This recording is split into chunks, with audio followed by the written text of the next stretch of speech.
మన తండ్రి అయిన దేవుని నుండి ప్రభు అయిన క్రీస్తు నుండి కృపయు సమాధానములు మీకు కలుగునుగాక. ఆమేన్. దయచేసి కూర్చోండి.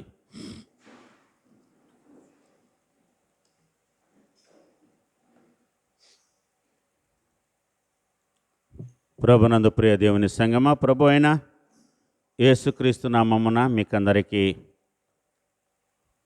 అరుణోదయ అడ్వెంట్ శుభములను తెలియజేస్తున్నాను. దేవుడు మిమ్మల్ని అందరినీ దీవించి మహిమ పొందునుగాక. ఆమెన్. కనీసం ఆమెన్ అనైనా అందరు అనాలి. నిద్రావస్థలో ఉండకుండా ఉత్సాహంగా చర్చికి రావాలి. సరే, ఈనాటి దైవ ధ్యానము కొరకు చదువుకున్న పరిశుద్ధ లేఖన భాగము మార్కు సువార్త 4వ అధ్యాయములో చివరి భాగము 35వ వచనము నుండి 41వ వచనం వరకు 40వ వచనం వరకు జరిగినటువంటి ఒక గొప్ప సంఘటన ప్రజలందరినీ కూడా ఆశ్చర్యపడేట్లుగా చేసింది. ఎవరు ఎందుకు ఆశ్చర్యపడ్డారో ఈ మార్కు రాసిన సువార్త 4వ అధ్యాయము 35వ వచనము నుండి 41వ వచనములో ఉన్నది. మనం చదువుకున్న 40-41 వచనాలను మరొకసారి చదువుకుందాం. అప్పుడు ఆయన, మీరెందుకు భయపడుచున్నారు? మీరింకనూ నమ్మిక లేకయున్నారా అని వారితో చెప్పెను. వారు మిక్కిలి భయపడి, ఈయన ఎవరో, గాలియు సముద్రమును ఈయనకు లోబడుచున్నవని ఒకనితో ఒకరు చెప్పుకొనిరి. ఈయన ఎవరో,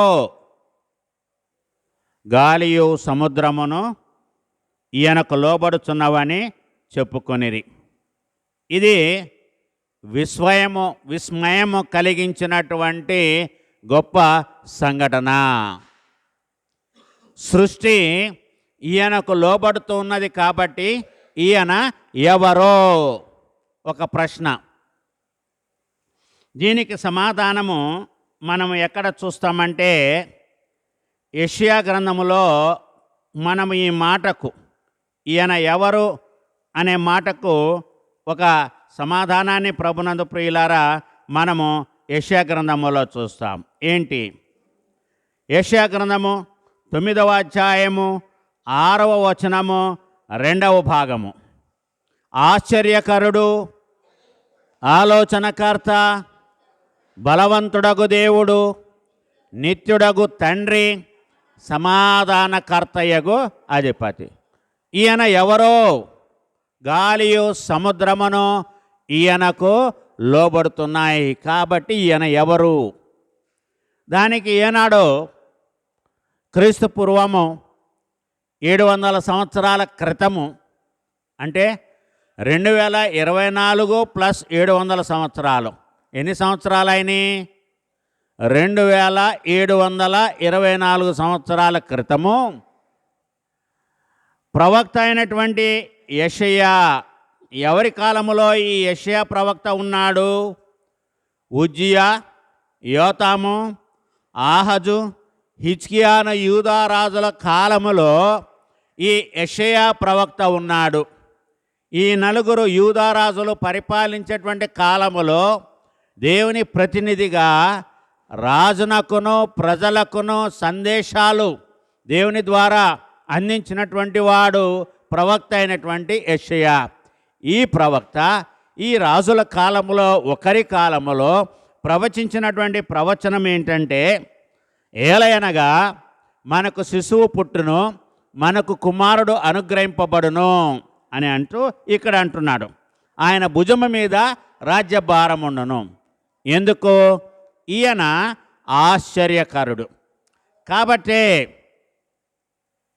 ఇక్కడ ఈ మార్కు సువార్త 4వ అధ్యాయములో 35వ వచనము నుండి 40వ వచనములో జరిగినటువంటి ఒక గొప్ప సంఘటన ఏంటి? అది ఆయన తుఫానుని గద్దించగా అది ఆగిపోవడం, అందుకు ఆయన లేచి గాలిని గద్దించి నిశ్శబ్దమై ఊరకుండుమని సముద్రముతో చెప్పగా గాలి అణగి మిక్కిలి నిమ్మళమాయెను. గాలి అణిగిపోయి నిమ్మళమైంది. సముద్ర తరంగాలు, సముద్ర కెరటాలు ఎగిసిపడడమో ఆగిపోయినాయి. చూసారా? ఆకలితో ఉన్న వారి ఎదుట ఒక అద్భుత కార్యాన్ని చేశాడు యేసయ్య. వారి ఆకలి తీర్చి, సముద్ర ప్రయాణము చేస్తున్నటువంటి వారు ఆపదలో ఉన్నప్పుడు సముద్రములో ఒక అద్భుత కార్యాన్ని చేశాడు తన నోటి మాట ద్వారా. ఆయన నోటి మాటలో అంత పవర్ ఉంది, శక్తి ఉంది. కాబట్టి క్రీస్తు ఎవరు? మనల్ని ఎవరైనా అడిగితే ఒక్కొక్కరు ఒక్కొక్క మాట చెప్తే చాలు. ఆయన ఆశ్చర్యకారుడు అండి. ఏ విధంగా ఆయన ఆశ్చర్యకారుడు? ఈ సంఘటన తెలియజెప్పితే చాలు. ఆనాడు యేసయ్యతో పాటు ఆ నావలో ఉన్న వారందరూ కూడా మరి బ్రతికారు. యేసు ప్రభు వారి యొక్క గొప్ప కార్యాన్ని చేశాడు. ఆయన ఏ విధంగా తీసుకెళ్ళారు చూడండి. ఆయనను ఉన్న పాటున చిన్న దోణిలో తీసుకొని పోయిరి. ఆయన వెంబడి మరికొన్ని దోణెలు వచ్చెను. అప్పుడు పెద్ద తుఫాను రేగి అలలు ఆయన ఉన్న దోణి మీద కొట్టినందున దోణి నిండిపోయాను. అలలు ఏ దోణిని కొట్టాయి? మీరు వింటలేదైతే. అలలు ఏ దోణి మీద నీళ్లు పడ్డాయి? యేసయ్య ఏ దోణిలో ప్రయాణము చేస్తున్నాడో ఆ దోణిల మీదనే సముద్ర తరంగాలు పడ్డాయి. మీరు వచ్చిన వాళ్ళని అటు ఇటు చూస్తూ ఉంటే, మిమ్మల్ని చూస్తే నా కాన్సన్ట్రేషన్ పోద్ది. మిగతా దోణిల సంగతి ఏమైంది? ఏనాడు కూడా మనము మిగతా దోణిల సంగతి మనము ఆలోచించము. మనము ఆలోచించేది ఏంటి అంటే, ఏ దోణిలో యేసు ప్రభు వారు ప్రయాణము చేస్తున్నారు, ఆ దోణిలో అలలు ఎగిసిపడ్డాయి. ఆ దోణి అంతా కూడా నీళ్లతో నిండిపోయింది.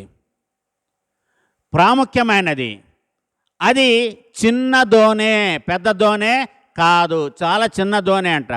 ఇక్కడ మార్కు సువార్తికుడు అంటాడు, ఉన్న పాటున చిన్న దోణిలో ఆయనను తీసుకొని పోయిరి. ఒకటి. రెండవది, ఆయన వెంట మరికొన్ని దోణెలు వచ్చెను. మూడవది, పెద్ద తుఫాను రేగి అలలు ఆయన ఉన్న దోణి మీద కొట్టినందున దోణి నిండిపోయాను. ఇప్పుడు చెప్పండి, యేసయ్య ఏమయ్యాడు? నీళ్ళలో మునిగిపోయాడు ఆయన. ఎందుకంటే ఆయన అమరమున, ఆ దోణి అమరమున తలవాల్చుకొని తల కింద ఇట్లా చెయ్యి పట్టుకొని ఒక పక్కకు తిరిగి ఆయన నిద్రపోతూ ఉన్నాడు. శిష్యులు మునిగిపోలా, వాళ్ళు మెలకుగానే ఉన్నారు. వాళ్ళు చేపలు పట్టేవారు కదా, సముద్రంలో వాళ్ళు వెళ్తారు, రాత్రిపూట వెళ్తారు, తెల్లవారుజామున వాళ్ళు తిరిగి వస్తారు. వాళ్ళు ఆ విధంగా చూస్తే వాళ్ళందరూ మేల్కొనే ఉన్నారు. వాళ్ళెవరు మునిగిపోలేదు. యేసయ్య నీళ్ళలో మునిగిపోయాడు. వీళ్ళేమంటున్నారు? ఆయన దోణి అమరమున తలగడ మీద తలవాల్చుకొని నిద్రించుచుండెను. వారాయనను లేపి, బోధకుడా, మేము నశించిపోతున్నాము, నీకు చింత లేదా అని అంటున్నారు. అయ్యా, మేము నశిస్తున్నాము, నీకు చింత లేదా? ఎందుకు చింతపడాలి అంటే, దేవుడు మనకు తోడుగా లేడు అని అనుకునే వాళ్ళందరూ చింతపడాలి. దేవుడు మనకు తోడుగా ఉన్నాడు అని నమ్మిన వాళ్ళు ధైర్యంగా ఉండాలి. దేవుడు మనకు తోడుగా లేడు. ఇమ్మానుయేలు అన్న మాటకు భాషాంతరమున దేవుడు మనకు తోడని అర్థము. ఆ ఇమ్మానుయేలు దేవుని మనము నమ్మితే మన జీవితములో ఎంత ఎత్తున అలలు లెగుస్తాయో, సముద్ర తరంగాలు లెగుస్తాయో, అంత ఉవ్వెత్తున మన జీవితంలో కష్టాలు చెలరేగినప్పుడు, శోధనలు వచ్చినప్పుడు మనము ధైర్యంగా ఉండాలి అని ఈ సంఘటన తెలియజేస్తుంది.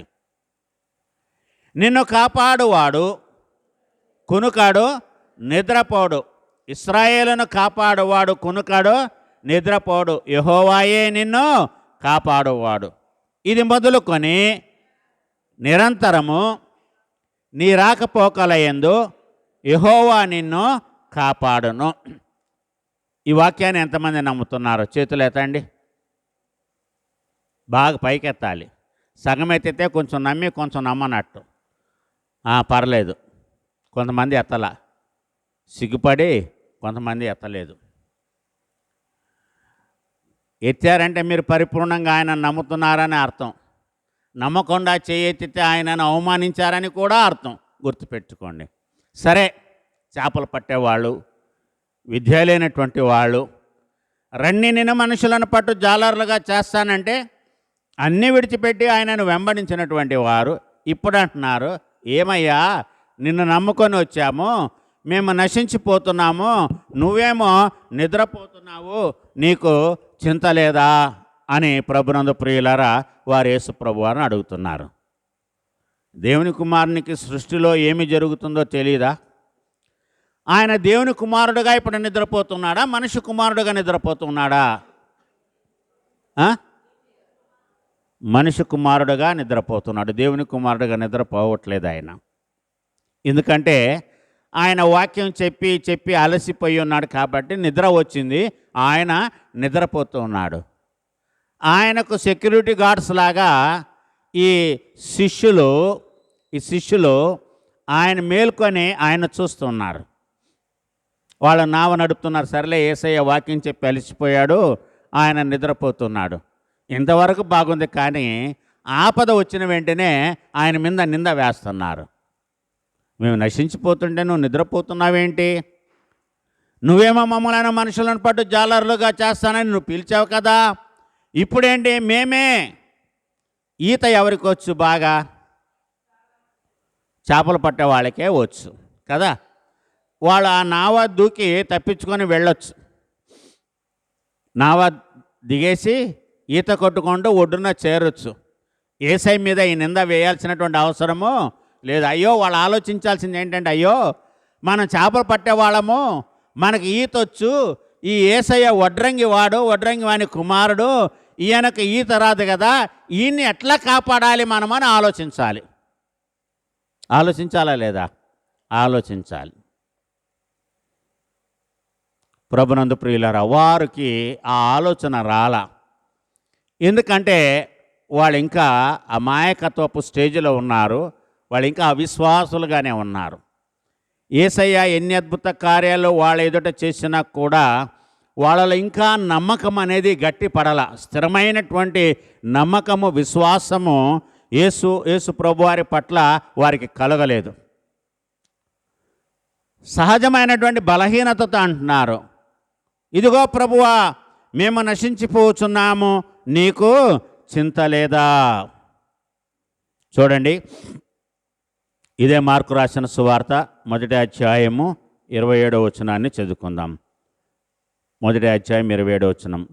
అందరూ విస్మయం ఉంది, ఇదేమిటో, ఇది క్రొత్త బోధగా ఉన్నదే, ఈయన అధికారముతో అపవిత్రాత్మలకును ఆజ్ఞాపింపగా అవి ఆయనకు లోబడుచున్నవని ఒకనితో ఒకడు చెప్పుకొనిరి. అందరూ కూడా విస్మయం పొందారంట. విస్మయం అన్నా ఆశ్చర్యమన్నా ఒకటి. అందరూ కూడా విస్మయం పొందారు, ఆశ్చర్యపడ్డారు. ఆశ్చర్యపడి ఏమంటున్నారు వాళ్ళు? ఇది ఏమిటో, ఒక క్రొత్త బోధగా ఉన్నదే, ఈయన అధికారముతో అపవిత్రాత్మలకును ఆజ్ఞాపింపగా అవి ఆయనకు లోబడుచున్నవని ఒకరితో ఒకరు చెప్పుకొనిరి. మనం ఒక పాట పాడుకుంటాం. ఆశ్చర్యకరుడా స్తోత్రం, ఆలోచనకర్త స్తోత్రం, ఆశ్చర్యకరుడా స్తోత్రం, ఆలోచనకర్త స్తోత్రం. బలమైన దేవా నిత్యుడవగు తండ్రి సమాధాన అధిపతి స్తోత్రం. బలమైన దేవా నిత్యుడవగు తండ్రి సమాధాన అధిపతి స్తోత్రం. హల్లెలూయా హల్లెలూయా హల్లెలూయా ఆమేన్.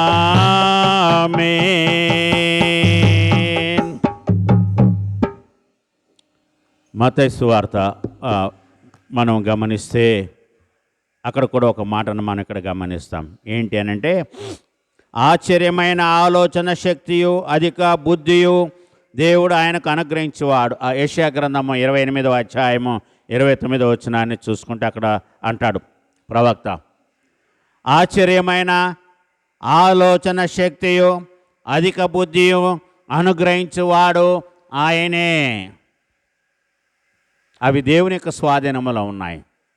కాబట్టి ప్రభునందు ప్రియులారా, యేసు ప్రభువారు చేసినటువంటి ఆ యొక్క ఆశ్చర్యకరమైనటువంటి సంఘటన, అద్భుతకరమైనటువంటి ఆ యొక్క సంఘటన, ఇంకా చీకటిగా ఉన్నటువంటి సమయంలో వాళ్ళు నిద్రపోతుంటే, తుఫాను ఎప్పుడు వస్తుందండి? ఎక్కువగా రాత్రిపూట వస్తుంది. రాత్రిపూట వస్తుంది, పగటిపూట కాదు. ఆ రాత్రిపూట ప్రారంభమైన తుఫాను అదేవిధంగా తీరం దాటేదాకా అది కొనసాగుతూ ఉంటుంది. కాబట్టి ఆయన అలసిపోయి నిద్రపోయాడు, చీకటి పడింది, ఈ సంఘటన జరిగింది. సో మన జీవితాలకు కూడా మనం అలసిపోయి నిద్రపోతూ ఉంటాము. అనుకోని సంఘటనలు మన జీవితంలో జరుగుతుంటాయి. వాటికి మనము కలవరపడిపోతాము, ఆందోళన చెందుతాము, భయపడతాము. ఎంతటి వాడైనా ఈ భూమి మీద అస్థిరుడే, స్థిరమైన వారు ఒక్కరు కూడా లేరు. ఆ అస్థిరత్వాన్ని పోగొట్టి మనకు స్థిరత్వాన్ని ఇవ్వడానికి దేవుని కుమారుడు మనుష్య కుమారుడుగా ఈ లోకానికి వచ్చాడు. అందుకనే ఈ వేడుక, ఈ ధ్యానాలు, ఈ సంతోషము, ఈ సంభ్రమాలు. కనుక ప్రభునందు ప్రియులారా మనం గమనించాలి. చూడండి, మత్తయి రాసిన సువార్త 8వ అధ్యాయము 27వ వచనాన్ని చదువుకుందాం. వారు ఆశ్చర్యపడి, ఈయన ఎట్టివాడో, ఈయనకు గాలియు సముద్రమును లోబడుచున్నవని చెప్పుకొనిరి. ఒకళ్ళేమో ఈయన ఎలాంటి వాడో అని రాసింది మార్కు సువార్తలో. ఇంకొక దగ్గర మనం చదువుకున్న దగ్గర ఈయన ఎవరో అని రాసి ఉంది. మత్తయి సువార్త మరి ఈ 8వ అధ్యాయం 27వ వచనంలో రాయబడి ఉంది ఏమని? ఈయన ఎట్టివాడో. ఎలాంటివాడో, ఎవరో, ఎట్టివాడో. ఈయన ఎవరో అడ్రస్, కేర్ ఆఫ్ అడ్రస్. ఈయన ఎలాంటివాడో, మనస్తత్వము, స్వభావము. ఈయన ఎట్టివాడో, మంచివాడా చెడ్డవాడా? సో సువార్థికులు ఊరకనే రాయాలా, ఈ మాటలు ఊరకనే వాడలా. వీటిని వర్బ్స్ అంటారు, లేకపోతే అడ్జెక్టివ్స్ అంటారు. ఈయన ఎవరో, ఈయన ఎలాంటివాడో, ఈయన ఎట్టివాడో. ఆయన గట్టివాడు, ఒట్టివాడు కాదు, ఎట్టివాడు. ఎలాంటివాడో, ఆయన యొక్క స్వభావాన్ని గురించి మనం ఆలోచిస్తే, ఆయన అలసిపోయాడు కాబట్టి మనిషి కుమారుడుగా నిద్రపోయాడు. ఆయన దాహముగా ఉన్నాడు సిలువ మీద కదా. ప్రభునందు ప్రియులారా, మనకందరికీ తెలుసు. ఆయనకు బాధ కలిగింది, హృదయంలో కన్నీరు కార్చాడు. ఇది ఆయన ఎవరో, ఆయన ఎలాంటి వాడో, ఆయన ఎట్టివాడో అనే ఈ 3 పదాలకు సమాధానాన్ని మనం వెతికితే సువార్తల్లోనే ప్రభునందు ప్రియులారా మనం గమనిస్తున్నాం. ఆశ్చర్యపడ్డారు, వారికి ఆశ్చర్యం కలిగింది కాబట్టి వాళ్ళు అన్నారు, ఈయన ఎట్టివాడు. చూడండి, ఇదే మత్తయి రాసిన సువార్త 13వ అధ్యాయము 54వ వచనాన్ని చదువుకుందాం. అందువలన ఆశ్చర్యపడి ఈ జ్ఞానమును ఈ అద్భుతములను ఇతనికి ఎక్కడ నుండి వచ్చాయి? వారు ఆశ్చర్యపడి ఈ జ్ఞానము ఈ అద్భుతములను ఇతనికి ఎక్కడ నుండి వచ్చాయి? ఇవన్నీ కూడా క్వశ్చన్ మార్కులే ఈ అడ్జెక్టివ్స్లో. ఎలాంటి వాడో, ఎవరో, ఎట్టివాడో, ఎక్కడ నుండి వచ్చాడో, ఎక్కడ నుండి వచ్చిన ఈయనకి? యేసుక్రీస్తు 12వ ఏట యెరూషలేము దేవాలయమునకు వెళ్ళినప్పుడు ఆ పస్కా పండుగలో ఆయన తప్పిపోయాడు. క్రీస్తు తప్పిపోలేదంట, తల్లిదండ్రులు తప్పిపోయారంట. ఎవరు తప్పిపోయారు? యోసేపు మరియలు తప్పిపోయాడే కానీ క్రీస్తు ఆయన ఎందుకు తప్పిపోలేదు? వీరెందుకు తప్పిపోయారు? ఆయన దేవాలయంలో ఉన్నాడు, వీళ్ళు ప్రయాణములో ఉన్నారు. దేవాలయంలో ఉన్న వారు ఎవరు కూడా తప్పిపోరు. మనం దేవాలయంలో ఉంటే మన శరీరమే కాదు, మన మనసు కూడా దేవాలయంలో ఉంటే మనము తప్పిపోము. మనలో మనముంటే కూడా మనము తప్పిపోము. ఎందుకంటే మీరు దేవాలయం ఉన్నారనియు దేవుడు మీలో నివసించుచున్నాడనియు మీరెరగరా అని ప్రశ్నించాడు అపోస్తుడైన పౌలు కొరింథీయులకు రాసిన మొదటి పత్రిక 3వ అధ్యాయము 16వ వచనములో. మీరు దేవాలయమై ఉన్నారనియు దేవుడు మీలో నివసించుచున్నాడనియు మీరు ఎరగరా? సో మీరు దేవాలయమై ఉండి మీలో దేవుడు ఉంటే మీరు తప్పిపోరు. కానీ మనము అనుక్షణము మనం తప్పిపోతుంటాం. ఇక్కడ యేసయ్య తప్పిపోలా. అక్కడ ఉన్నటువంటి శాస్త్రులు, పరిసయ్యులు యేసు ప్రభువారు చెప్పినటువంటి సమాధానాలను విని ఈయనకి ఇంత జ్ఞానం ఎక్కడి నుంచి వచ్చింది అని ఆశ్చర్యపడ్డారు. మీరు లూకా సువార్త 2వ అధ్యాయం చదివితే అక్కడ తెలుస్తుంది. ఈయనకు ఇంత జ్ఞానము ఎక్కడి నుంచి వచ్చింది?